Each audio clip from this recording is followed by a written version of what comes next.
Haemoglobin ரொம்ப கம்மியாக இருக்கவங்க, ரத்த சோகை இருக்கவங்களாம் இதை எடுத்துக்கிட்டிங்கன்னா ரத்தத்தோட அளவு அதிகமாகும்.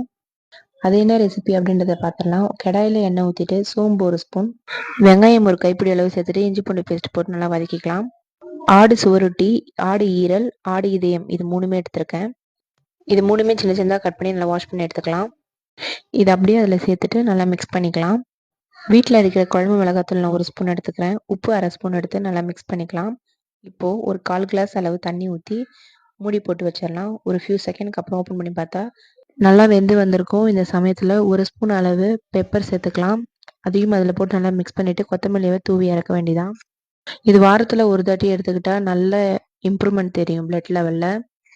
சுவரொட்டி, ஈரல், இதயம் எல்லாமே கம்மியான குவான்டிட்டி இருந்தனால நான் ஒன்றா போட்டு செஞ்சேன். இதை நீங்கள் தனித்தனியாக கூட செய்யலாம். இதே மெத்தடு தான். கண்டிப்பாக ட்ரை பண்ணி பார்த்துட்டு எப்படி இருந்ததுன்னு கமெண்ட்டில் ஷேர் பண்ணுங்கள்.